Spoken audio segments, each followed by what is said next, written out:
आ चुका है। देखिए, बहुत हम लोग खुश हैं। एक तरह से थोड़ा सा नाराजगी है क्योंकि इंडिया गठबंधन की पूर्ण बहुमत की सरकार नहीं बन रही है, लेकिन मोदी जी का पसीना छूट गया है। एक चीज़ आपको बताएं, मोदी जी की लोकप्रियता एकदम कम हो चुकी है। आपको एक चीज़ बता दें कि जो लोग बोल रहे थे कि 400 पार, आज वो लोग फेसबुक और स्टेटस से गायब हो गए हैं और 400 पार का नारा नहीं लगा रहे हैं। सोच रहे हैं हमारी सरकार कल बनेगी कि नहीं बनेगी। ये भी, और आपको ये भी बता दे रहे हैं कि अब मोदी जी शायद ही प्रधानमंत्री बने। आप कल देख लीजिएगा, पूरी तरह से याद रखिएगा, मोदी जी की जिस व्यक्ति के चेहरे पे पूरे भारत में चुनाव हुआ हो, कहीं आप देखें पैनल में किसी का फोटो लगते हुए सिर्फ मोदी जी का लगा था, वह व्यक्ति सबसे कम वोट से चुनाव जीत रहा है। आप एक चीज़ बता दीजिए कि कितनी लोकप्रियता कम हुई है। उन्हें तो बनारस आना ही नहीं चाहिए। 3 से 4 बार वो रैली किए, पार्टी कार्यकर्ताओं से मिले, मीटिंग किए, लेकिन उसके बाद से पूरी तरह से एकदम फेल है। एक चीज़ आपको बताया, विकास तो किए ही नहीं है, पूरी तरह से समझ लीजिए विनाश ही किए हैं। एक बात आपको बता दें, अजय राय जी देखिए चुनाव सम्मानजनक हारे हैं और ये अजय राय जी की जीत है। मोदी जी का समझ लीजिए कि जमानत जब्त हो गया है। उनके लोग यहाँ से नारा दे रहे थे कि 8 लाख वोट से जिताएंगे, 5 लाख। 2014 में कितने वोटों से जीते थे, 2019 में कितने वोटों से जीते थे और 2024 में कितने वोट से जीते हैं आप जान रहे हैं। तो एक तरह से अजय राय की जीत है। मोदी जी के जीत से ज़्यादा अजय राय जी के हार का चर्चा है। एक बात आप याद रख लीजिएगा, भाग्य था अमेठी का, अमेठी की जनता बहकावे में आ गई थी। दरअसल उस समय जब स्मृति ईरानी जीती थी ना, तो एक पुलवामा कांड हुआ था और उस कांड को इन लोगों ने चुनावीकरण करके भुनाने का काम किया था और मीडिया ने, फिर से मैं बता रहा हूँ, उसका सपोर्ट किया था, जिसके कारण वो स्मृति ईरानी जीत गए थे। तो कहीं से नेत्री है, अपना कैरेक्टर होता, अपना चरित्र होता, कहीं से नेत्री बनने लायक नहीं है। और अभी की स्थिति में आपको बताऊं, ये जान लीजिए कि गर्मी इतनी प्रचंड पड़ रही है ना कि सारे कीचड़ सूख गए हैं, कमल का मुरझाना तय है। लोकसभा चुनाव का परिणाम आ चुका है और थोड़ा बनारस वासियों से बात करेंगे कि इस परिणाम से कितना खुश हैं और कितना नाराज हैं। ये बताइए, जो परिणाम आया है उस परिणाम को लेकर क्या कहेंगे? मुझे तो लगता है कि परिणाम मेरे अनुकूल अभी नहीं आया है। मुझे लगता था इंडिया गठबंधन कम से कम 300 प्लस पार करेगी।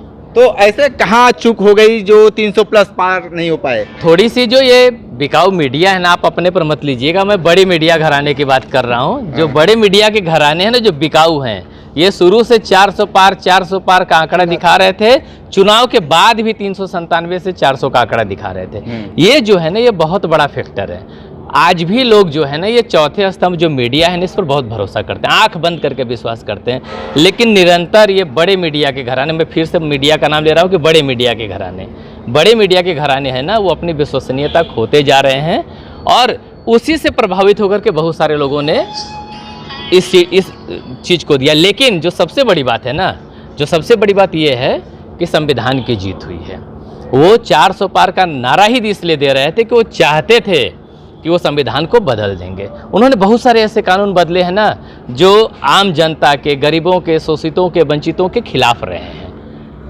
तो उन्होंने ऐसा काम किया है और जनता इससे डर गई थी। स्थिति ये बना लिया था उन्होंने, धर्म के चक्कर में स्थिति ये बना दिया था कि लोग बोलने से डरते थे। उनके खिलाफ बोलने का मतलब होता था कि आप धर्म के खिलाफ और देश के खिलाफ बोल रहे हैं। ये स्थिति उन्होंने बना दी थी। भारी उद्योग मंत्री हार चुके हैं, महेंद्र नाथ पांडे और वीरेंद्र सिंह चुनाव जीत चुके हैं, क्या कहेंगे? देखिए, उनको केवल पद मिला था भारी उद्योग मंत्री का, कर्म से वो बहुत हल्के उद्योग मंत्री थे। आप सोचिए ना, जिस व्यक्ति को मानव संसाधन विकास जैसा मंत्रालय मिला हो, कौशल विकास मंत्रालय मिला और भारी उद्योग मंत्रालय मिला, और इसके बावजूद भी चंदौली में ना तो एक बढ़िया सा स्कूल है, ना ही कोई छोटे मोटे कल कारखाने और ना ही कोई बड़ा उद्योग है। चाहते तो एक साइन से ना करोड़ों की फैक्ट्री चंदौली में लगा सकते थे और चंदौली में जमीन की कमी नहीं थी। सारे लड़के बेरोजगार घूम रहे थे। इनका उद्देश्य ही यही है, इनका उद्देश्य ही यही है कि युवाओं को बेरोजगार रखो, रोजगार ना दो, 5 किलो अनाज पर पालो और इनसे अपने मतलब का काम निकालो, अपने लिए हिंसा में यूज करो। इनका दूसरा उद्देश्य है ही नहीं।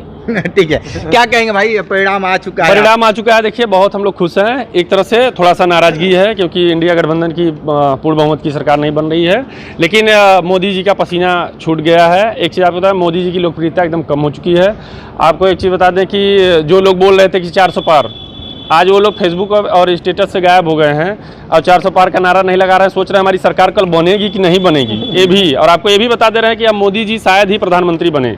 आप कल देख लीजिएगा, पूरी तरह से याद रखिएगा, मोदी जी की जिस व्यक्ति के चेहरे पे जिस व्यक्ति के चेहरे पे पूरे भारत में चुनाव हुआ हो, कहीं आप देखें पैनल में किसी का फोटो लगते हुए, सिर्फ मोदी जी का लगा था, वह व्यक्ति सबसे कम वोट से चुनाव जीत रहा है। आप एक चीज़ बताइए कि कितनी लोकप्रियता कम हुई है। उन्हें तो बनारस आना ही नहीं चाहिए।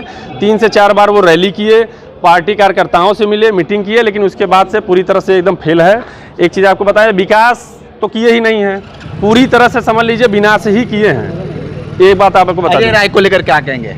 अजय राय जी देखिए बहुत ही अच्छे व्यक्ति हैं। आज भी बनारस में जो उनके विधायक हैं या जो उनके सांसद हैं, चाहे जहाँ पे, उतना लोग पक्ष के पास नहीं जाते हैं जितना विपक्ष में अजय राय के यहाँ जाते हैं। अजय राय के यहाँ आज भी 200-250 लोग डेली जाते हैं, उनसे व्यक्तिगत मिलते हैं। किसी को ब्लड चाहिए, किसी को हॉस्पिटल में जगह चाहिए, हमेशा उनसे किसी न किसी कार्य के लिए लोग जाते हैं और अपनी अर्जी देते हैं। और अजय राय जी जिस लायक रहते हैं अपना वो काम करते हैं। तो चुनाव हार चुके हैं अजय राय जी, देखिए चुनाव सम्मानजनक हारे हैं और ये अजय राय जी की जीत है। मोदी जी का समझ लीजिए कि जमानत जब्त हो गया है। उनके लोग यहाँ से नारा दे रहे थे कि 8 लाख वोट से जिताएंगे, 5 लाख। 2014 में कितने वोटों से जीते थे, 2019 में कितने वोटों से जीते थे और 2024 में कितने वोट से जीते हैं आप जान रहे हैं। तो एक तरह से अजय राय की जीत है। मोदी जी के जीत से ज़्यादा अजय राय जी के हार का चर्चा है। एक बात आप याद रख लीजिएगा। बिल्कुल बिल्कुल। भाई साहब क्या कहेंगे? ये कांग्रेस की पगड़ी तो बांध ली है। जी जी जी। हाँ, क्या कहेंगे? इस बार हम लोग, आपको पता ही है, इस बार इंडिया गठबंधन बहुत ही बेहतरीन परफॉर्मेंस दी है इस बार। और कल आप लोग देख लीजिएगा, कल इंडिया गठबंधन की सरकार बनने जा रही है। हमारे चाचा फिर हम लोग के साथ आ रहे हैं। अच्छा, चाचा जी आ रहे हैं। भाई क्या कहेंगे? चुनाव की सरगर्मी बढ़ गई, परिणाम भी आ चुके हैं। राहुल गांधी प्रधानमंत्री बनेंगे। राहुल गांधी प्रधानमंत्री बनेंगे, बताइए भाई। बिल्कुल सही बात कह रहे हैं कि राहुल गांधी प्रधानमंत्री बनेंगे। कल इंडिया का सरकार बनेगा, इंडिया गठबंधन का। और नीतीश कुमार ही नहीं, सभी लोग अब धीरे धीरे कांग्रेस में आएंगे। धीरे धीरे कांग्रेस। क्या कहेंगे भाई? बहुत खुशी है, तुम आत्मा दिल खुश है सब कुछ से। हाँ। और क्या कहना है सब हमारे बड़े भाई बताइए। ठीक है। हाँ भाई, थोड़ा सा बताइए। ये युवाओं की जीत है, हाँ। किसानों की जीत है, नौजवानों की जीत है। ये समझिए कि इंडिया गठबंधन की जीत है और ये भारी मतों से जीते हैं। और मोदी जी का तो एकदम पसीना छूट गया है बनारस में। वो बनारस में अब ना आवे तो ही बेहतर है। हाँ। क्योंकि उनको आने लायक चेहरा उनका नहीं बचा है। क्या है भैया, वो तो यहाँ के सांसद रह चुके हैं। सांसद रह चुके हैं, लेकिन रोजगार पे बात करो तो फिर मोदी जी कुछ नहीं सुनते, चले जाते इधर उधर, दूसरे टॉपिक पे बात करने लगते हैं। पाकिस्तान, राम मंदिर, हिंदू मुस्लिम, बस यही करते हैं और कुछ नहीं। उनका और कोई रोजगार के बारे में पूछ ले युवा तो युवा को बंद करवा देते हैं। हाँ। कोई अगर अन्याय के खिलाफ आवाज उठावे तो उसको बंद कर देते हैं। अभी आप अयोध्या वासी ने एकदम डायरेक्ट बोल दिया है कि हाँ, रामचंद्र जी बोल दिए हैं कि आप हमको नहीं लाए हैं, आप मेरे वजह से आए थे। हाँ। इसलिए अयोध्या से एकदम सोपड़ा साफ हो गया। आपको पता होगा स्मृति ईरानी के बारे में क्या कह रहे हैं? स्मृति ईरानी जी अब फिर गैस सिलेंडर लेके बैठेंगी कि 5 रुपया बढ़ गया है। हाँ। उनके राज्य में 500 बढ़ा, 1000 बढ़ा, उसकी वो जिम्मेदारी नहीं ली, लेकिन अब 5 रुपया बढ़ेगा तो फिर सिलेंडर लेके बैठ जाएंगी। स्मृति ईरानी जी गलती से चुनाव जीत गई थी। एक चीज आपको बता दें, आने वाले समय में अब वहां से कोई नहीं जीतेगा, राहुल गांधी जी वहां पे अब रहेंगे। आपको बता दें, और पूरी तरह से स्मृति ईरानी जी को तो शायद अब टिकट भी न मिले। स्मृति ईरानी के बारे में क्या कहेंगे? सर, दुर्भाग्य था अमेठी का। अमेठी की जनता बहकावे में आ गई थी।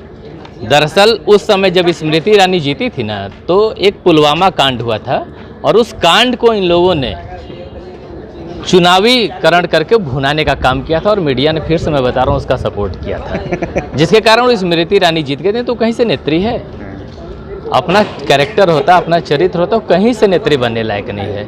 और अभी की स्थिति में आपको बताऊं, ये जान लीजिए कि गर्मी इतनी प्रचंड पड़ रही है ना कि सारे कीचड़ सूख गए हैं, कमल का मुरझाना तय है। हाँ। कमल खिल ही नहीं सकता इस गर्मी में। हाँ, तो सरकार भी इंडिया गठबंधन की ही बनेगी। ठीक है, ठीक है। तो देखिए, काफ़ी लोग, बनारस के लोग अपनी अपनी बातें बताए हैं। जो परिणाम आया है उसको लेकर काफ़ी उत्साह है। ग्राउंड जीरो से रिपोर्ट कर रहे थे, तो हमारे साथ बने रहिए। कांडी बनारसी के साथ हमें दीजिए इजाज़त। नमस्कार।